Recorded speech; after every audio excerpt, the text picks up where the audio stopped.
Hey folks, welcome back to the Portable Gamer, welcome back to Farming Simulator 17, and welcome back to Coldborough Park Farm. So obviously down at the BGA we have been bringing our silage down here, 38,000 liters at a time I think is the capacity for our fantastic Stewart trailer. I love it. Not the most realistic process. You can see we're a little off the ground there, but that's what you get with heaps, you know? Game's not perfect. It's only a game. Nobody cares anyway. So we've got about 12,000 liters left in here. We'll get the rest of this dumped out, and then we will head back up to the main farm where we are just about to finish bringing in canola in our first field, and we are, I believe, right on forecast as far as volume and what we're going to get for our combined 6 canola fields, OSR, all 6 of them, for our first season. And I also went ahead and bought, because I had some time to kill. Man, they are big fields. This is really the first map that I ever seriously played in Farm Simulator 15, and it's sort of where I learned to play the sim.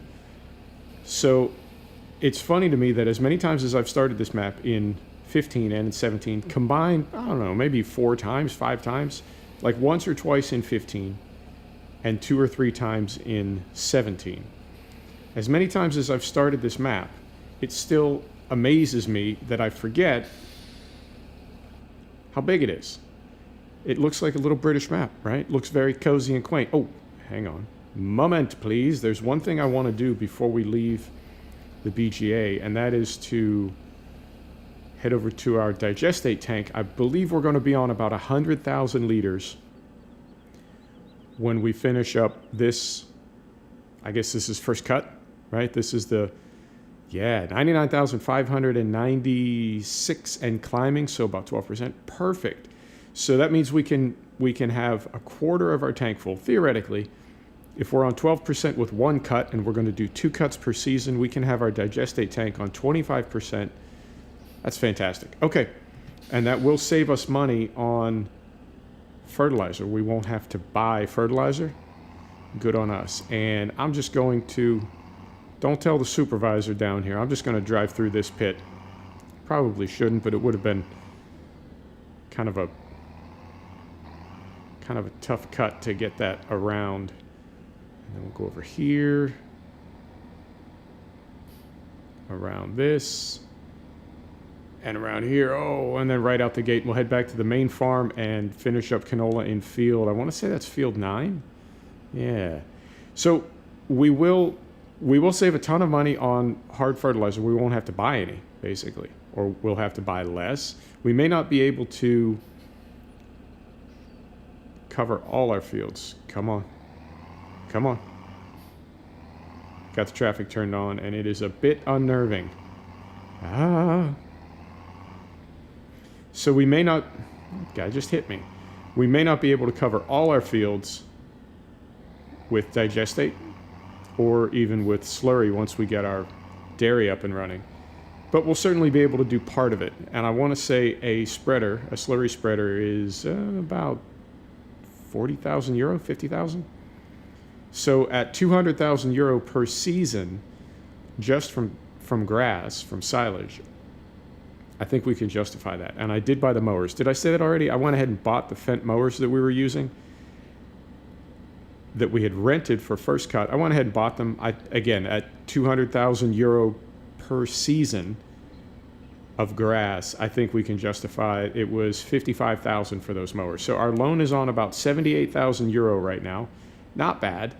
We're paying it down quickly, and we are on forecast to get, I believe, about 200,000 liters of canola, and it's what, 700 euro per ton. So then we're looking at about 140,000 euro from canola. So we'll be on, first season we'll be on 340,000 euro gross, and then we'll see how things work out. Now we have, I'm aware of this jamoke behind me encroaching on me, and he's got me all nervous. He's making me drive too fast. This traffic. So I think we're going to do okay money-wise. Also, my visor's in the way, and I can't really see. It looks good. We're going. Beautiful. So I think we're going to do okay financially. We have not cheated in any money. We just sold the equipment that came with the farm and bought our own. And we have taken out a small loan. But for the most part, we're doing okay financially. We're doing okay money-wise, and I'm super happy about that. It's fun to play with tractors, but I like this game to be, I like it to be realistic. I like to try to make money with it.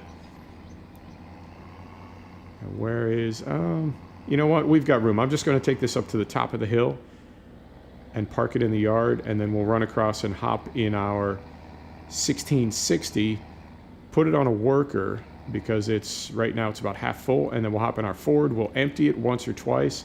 We may or may not finish today, finish the field, but you'll get a good idea of what it is that we're doing. And I can tell you off camera, it's going to be, I estimate, probably 8 to 10 hours of real time. 8 to 10 hours of real time to get everything done. So I'm going to go to external camera, hop out, and I am going to leave that running. I mention that often because I know I have seen YouTube videos where there have been comments and people have told other YouTubers, hey man, you left your tractor running, like you forgot to turn it off. But then I saw a video, an American farmer, and he said when you've been working the equipment pretty hard, it's a good idea to let it cool down. The cooling systems and the radiators in this equipment, they're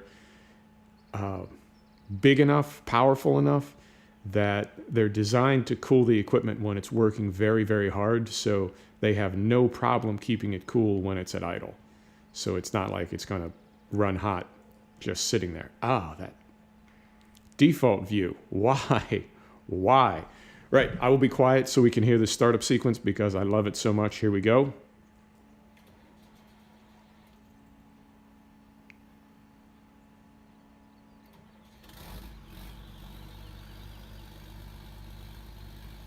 Oh, it's fantastic. I love it. Okay, so we are going to have this on a worker, but I want to trim off this top bit right here because those are the sorts of irregularities that freak workers out. And at one point, we had Clara on the job here, and Clara just started driving back and forth across the crop. I don't think we lost much of it. Maybe, there goes my voice, maybe €1,000 total, which is not nothing, not in the game, not in real life, but it's sort of a game. Good grief, that's loud. I love it. I love it. Okay, so we'll trim this little top bit off and make things easier for Clara, and then we'll put her to work. And not too soon after, we should need to empty. Because we're coming up on 60% of a tank now, and we'll see. We may finish this field today. We're at about 10 minutes as far as the time of the video. So yeah, we'll see. And I don't know. I talk all the time about the channel, and I don't know how you feel about that. I don't know if you're here just for the farm or the truck, right, or the train, or if you care at all about the channel and how it's going. Because I guess when I thought about doing this, one of the things that I guess I wanted to get across is what it's like to play these sims, not just the sim itself, but everything around that. And so as I brought in the idea of having a channel, I'm not saying that I wanted to have a channel about a channel, if that makes sense, but some of the ancillary activities of gaming kind of cross over and are similar to the ancillary activities of making YouTube videos. So I guess what I'm saying is, yes, the channel is about farming and trucking and trains, but it's also about gaming, and it's also about having YouTube channels. So when I mention things that have to do with any of those three, it's all part of the same package, to me anyway. So I don't know where you're at with that. I am getting more feedback on the channel, and I'm super happy about that because I've never I've never wanted it to be just, now I'm on the wrong side. We'll go down this way. I've never wanted to, how do I want to say this? I don't want to just do what I think people will like. I got a vision, yo. I got a plan. But at the same time, I want to be mindful of my audience. And I have no problem, doing things in ways that work better for you. So I guess the whole point of that is, maybe the video today is 20 minutes, and then the next one could be an hour. So I don't know where you're at with long versus short videos. I think most YouTube gaming videos end up being right around 30 minutes, and that is my goal. Initially, I was going a lot longer. I was going almost an hour because I do like long play videos, but I have to recognize that the format itself, I think, sort of lends itself to about 30 minutes. I think that's a good, and when you think about, all the shows that are on Netflix now, and I don't want to say sitcoms, but things like The Office and Parks and Rec, they come in right around, on broadcast TV, they're about 30 minutes. And on Netflix, they're 20 minutes, 22 minutes. And I think, yeah, that's sort of, that's been a part of all of our lives for so long that I think the idea of, a 20-minute block of entertainment is, maybe that's a thing. So I've got no problem with 20 minutes, 30 minutes, an hour, whatever works for you, as far as that. Now, if you said, I'd like you to do, more videos of you clubbing baby seals, you'd have tons of views. Maybe I would, but you know what I mean? It's not what the channel's about.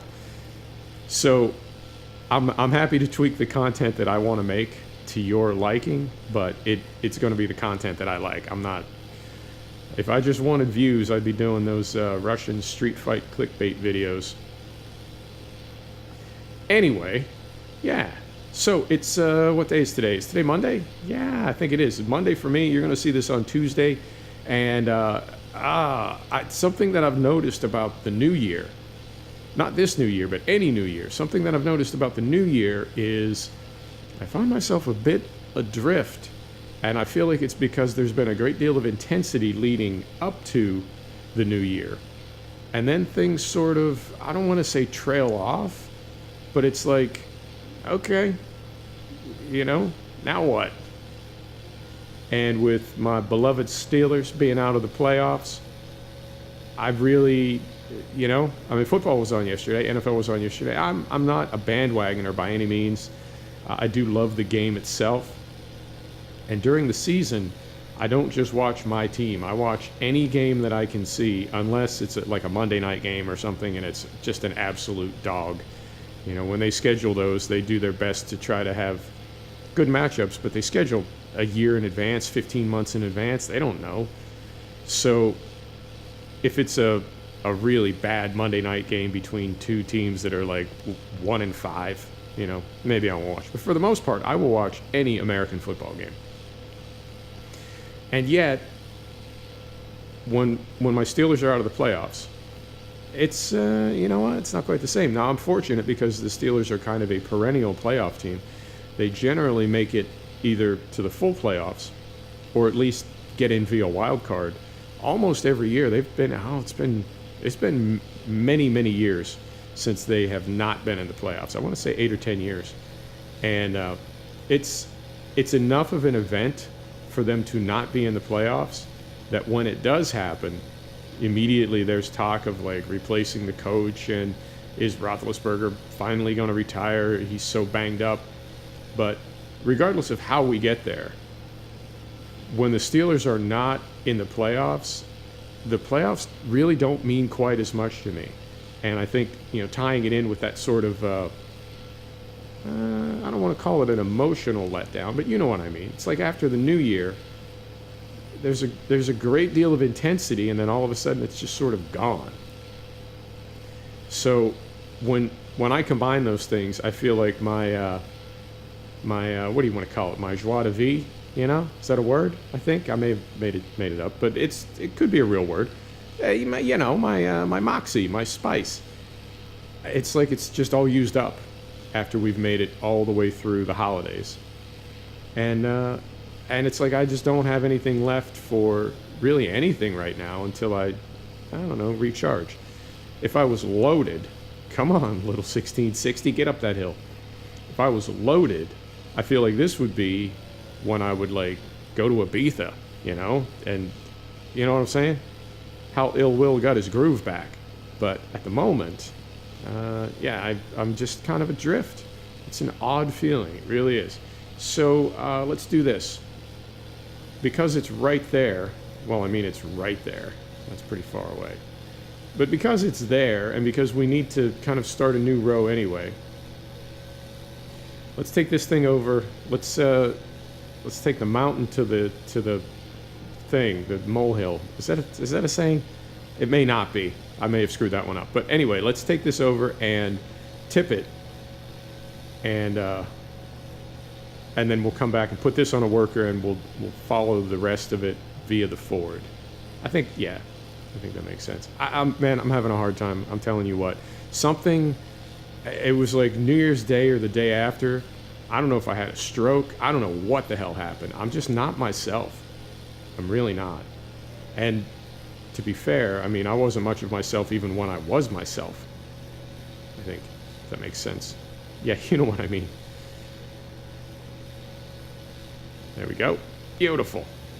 Yeah, and I have to say, though, having uninstalled FS17 and then reinstalled it and only brought in my favorite mods, I have to say that I feel like every mod that I have now, mod maps, the functionality mods, things like dirt control, glance up in the corner, drive control, gearbox, I feel like the game is functioning exactly how I want it to right now, and I love these mods. The sounds and just everything about FS17 right now I feel like is optimized. Like it is, for me anyway, it is as good as it can get, and I am super, super pleased about that. Because I was, right before FS19 came out, I was kind of fed up with 17. I was really ready for 19 to come out and kind of rock my world, and it didn't, you know, but that's not a big deal. It's really not. It was disappointing, but then so what? So what? Right.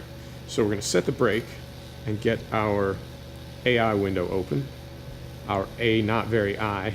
So this is all set properly. And we want wait during unload off. Show trace off. Okay. And then we're going to take the brake off, and we're going to put this on Clara again. What I do, this is the worker extension by Black Panther Modding. It's a super cool mod. It adds kind of an economic component to hiring workers, and it also, they have skill levels. They're better and faster at certain things than at other things, but the more experience they get at anything, the better they get at it. So what I do is when I'm starting a farm, I'll just hire 3 random employees, and I will tend to put the least experienced worker. In fact, I can show you. It's this one. It's this one. It's not that one. It's not that one. Well, now I can't think of which one it is.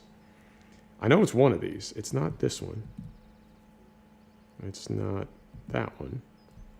Well, all right, maybe you need to be in a vehicle. In fact, yeah, you probably do. But, well, shoot, that thing's just barely getting started. So let's run over here to our Ford and see if I can get that worker extension menu open. It's cool. It's got categories for like all the different things: plowing, cultivating, harvesting, seeding. So let me go in here, and it's not that one. Is it that one? It's not that one. Huh. Okay. I'm drawing a blank. Is it that one? No. Is it, dang. Is it, helper settings, left, shift, H. No, it's not that. Okay, here's what we can do. Let's try this. So if we just do that, no, because this, this vehicle has no functions, so we can't. All right. Well, either way, the worker extension by Black Panther Group it's a really cool mod, and it just adds another layer of, I don't know. I mean, you can say complexity, you can say hassle. I think both would apply, but it adds another layer to the game, and you need to sort of plan how you want to hire your workers. And what I do is just hire 3 random workers and then put the least experienced one to work on a project at any given moment. And what it does is it levels them up, and eventually they become no longer the least experienced. So when you have to hire the next worker for a project, right? And by repeating that, you gradually level them all up, and in time they become more efficient and more profitable. So it's one of those cool little details, and I catch myself thinking, this really doesn't matter. Why are you getting all fired up about this? It really doesn't matter. And then I'm like, it's a video game. None of it matters. So it's a strange balance. But you know what? Everybody's got something, whether it's fantasy football or your water ski boat, your wakeboarding boat, go deer hunting, whatever it is. Everybody's got a hobby. Everybody's got a thing that they're into. And I just happen to be into simulation gaming. So good on me. And I think we just crossed 22 minutes. Let's see how full this thing gets. And we're going to have a telegraph mast to deal with not too distant in the future. So let's see how full this thing gets. Let's see if it even makes it up this hill. In fact, I can tell you that while we're sort of observing. So we are in field 9. In fact, let's go to our other map. Makes it easier to see. We are in field 9. And I'm guessing that's the biggest field. So it probably makes sense to start with that. Field 7 has the most radical side hill of all the fields. And because the farm proper, where you can see the AdBlue pump icon, because this sits on the top of a round hill, right? Essentially, the fields have up and down, right? They have a hill to them. But then because they curve around, they also can have a side hill. So it's like a compound hill, if that makes sense. So you can't just go up and down it, and you can't just go side to side on it. Because of the size and complexity of the fields, you have to go both up and down it and side hill. And running the dirt control mods, the terrain control mods. Clara, what are you doing? Okay. Because we're running the dirt control, and because of more realistic and just everything, if you go too side hill, particularly in a very steep field, like you can sort of, once the combine gets out of the way, you can sort of see the slope for field 7 directly in front of us, and how it's pretty steep. So did I just say field 7? That's field 8. That's field 8 that we're looking at. Field 7 is the one on the other side. That's the really bad one. So we're going to need to plan pretty carefully, because none of this equipment is super powerful. And in fact, when we fill our Ford, just with the second load, the effort that it takes to get up this hill when we're 2/3 full, I think you see like what I'm getting at. We really have to plan, because we'll end up with a full combine harvester at the bottom of a field in field 7 in a place that's inaccessible to a cart, and with really no way to back it up. It's what I was worried about could happen in this field. Fortunately, we were able to make an entire headland. But the problem is, in fact, where are we at? 32%? I'll just run right over and show you right now.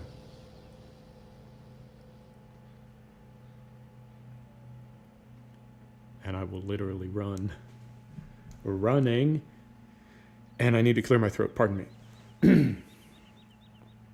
So yeah, it's running more realistic, and the dirt control modules, and then gearbox, and running realistically powered equipment, it really adds to this game.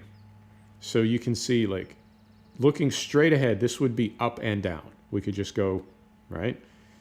So then we could go, from this perspective, we could go left to right to go side hill and avoid that up and down, right? We would never have to haul anything heavy up or down. But you look at this slope right here, and because the field curves around a hill, it's like everything is up and down and everything is side hill.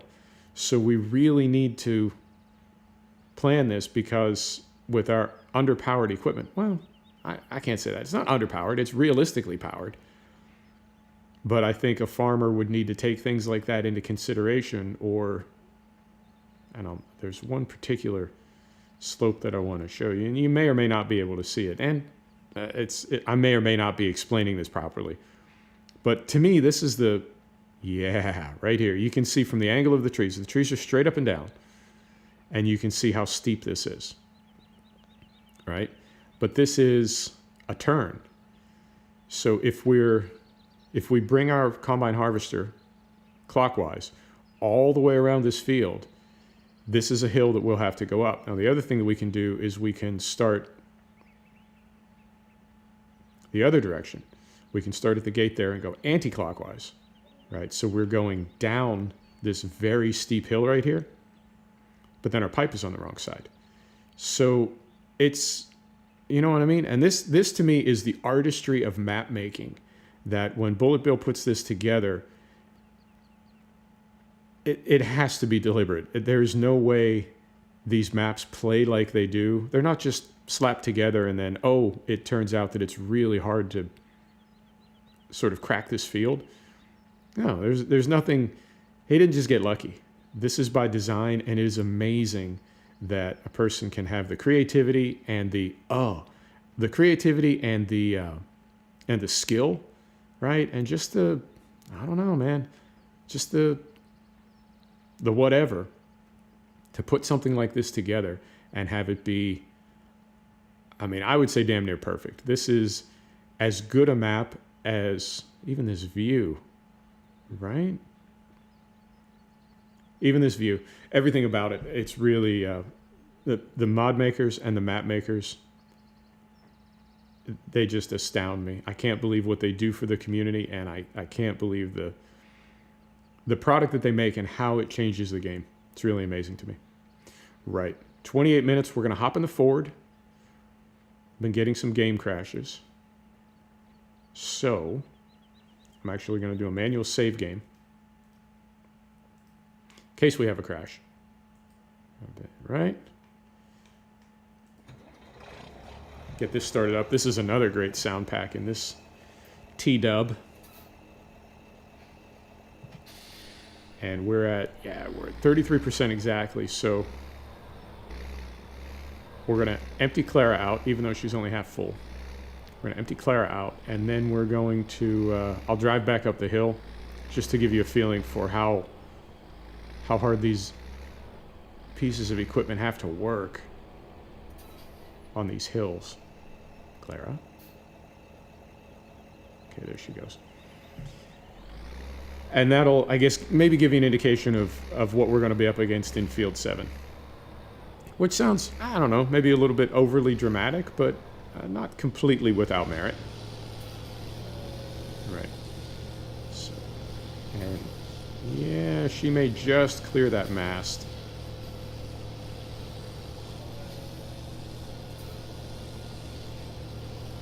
But only just. Okay.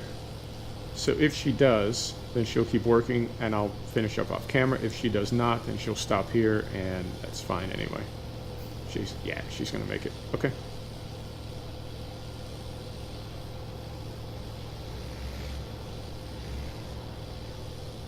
Perfect. She got it. Okay, so we're on exactly, well, 52%, but we're exactly half full. And listen to this thing struggle.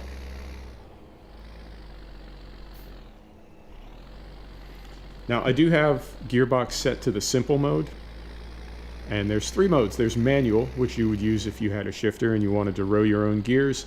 There is automatic, which I believe is the equivalent of a semi-automatic, where you could do it with buttons, I guess. And then there is simple, which is fully automatic. No intervention from the sim farmer. Right? Uh-huh. And that is foot to the floor. Now what I will do is release and then gas on again, and that will force a downshift. So think about this twice as full going up a hill. I don't know, maybe not twice as steep, but steeper. And field set. Oh, come on. Come on. Come on. There it goes. There it goes. Beautiful. Yeah, so field 7 is going to be a handful. It's going to be fun, though. And then I will do the remaining fields off camera. They're not as interesting. And it's, like I said, probably 8 to 10 hours of harvesting. And ain't nobody got time for that. Right, folks, I'm going to run down here and get a thumbnail of the 1660 because I don't have one. As far as for this video, I don't have a thumbnail. So let's come over here and grab one of Clara working away. Right about there. Right about like so. And there it is. Beautiful. Folks, thanks for stopping back to check out the Portable Gamer. Thanks for joining us for another episode of Farming Simulator 17 from Coldborough Park Farm. And we'll see you next time. Take care now.